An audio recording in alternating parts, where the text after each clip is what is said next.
Hey guys, you're watching Cait Straight Up, and I'm Caitlin, and today I have a really unique and fun recipe for you. I am going to show you how to make stuffed grilled tomatoes.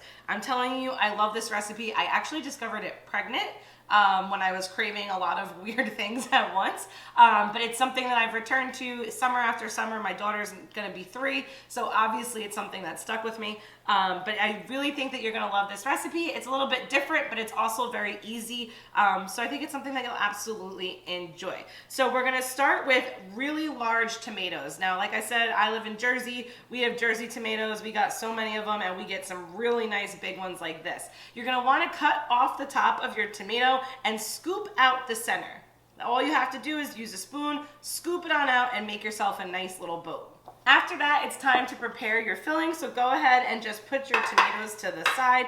And I have here some ground sausage that I just cooked stovetop, just, browned it all up, and yeah, just some ground Italian sausage here that I'm gonna add some other stuff to. So I have about 1 cup to 1.5 cups of a shredded Italian cheese blend. There's a little bit of provolone in here, some Parmesan, some Asiago. Any kind of Italian cheese will work. If you don't like any of those that I just mentioned, you could go ahead and try another shredded cheese. But really, I would definitely go kind of that route. Think mozzarella, Parmesan, Asiago, provolone. That's what really works in this recipe.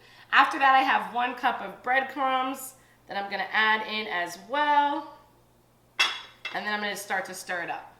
Once your mixture is all mixed together, there's really no better way than to stuff these tomatoes than to just use your hands. It's kind of hard to do with a spoon, so make sure your hands are nice and clean, and then just go ahead and stuff them really full of this filling. Now, a tiny trick here is that the best way for the tomato to really keep its shape is if it's actually stuffed pretty full with the filling.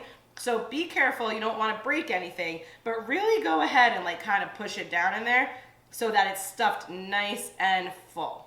So again, you're gonna just stuff in your sausage and your delicious cheese, and we're gonna really stuff them so that the tomatoes kind of keep their shape around this mixture. So we have our tomatoes stuffed really full of that delicious filling, and it's time to head out to our grill. So we're actually gonna grill these for about 8 to 10 minutes on a medium-high grill. You don't wanna overdo it because then the tomato will get too mushy, and the sausage is actually already cooked inside, so we don't have any meat that we have to really kind of cook here. We just gotta get the tomato nice and grilled up and all that cheese to melt and kind of the flavors to come together. Now, a nice trick too is to place these tops down onto the grill and get a nice sear on the inside so that you have that grilled flavor throughout. Then you could just top them right on top of your tomatoes and they're done.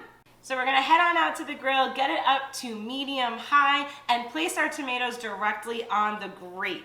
We are gonna then cook them for about 8 to 10 minutes, monitoring the tomatoes so that they don't get too smushy and fall apart, and making sure that all of our cheese is nice and melted. If your grill is extra hot, you might cook them for even less, or vice versa if it's a little bit cooler. So after that time on the grill, you are going to dig into these absolutely delicious stuffed tomatoes. I'm telling you, you are going to realize as a pregnant mama why I love them so darn much, because they are absolutely delicious. I love them, I continue to love them, and you're going to love them too. Make sure to subscribe to Cait Straight Up for more recipes like this one every week. Find me on Instagram, Cait Straight Up Cooking, and I'll see you next time. Bye-bye.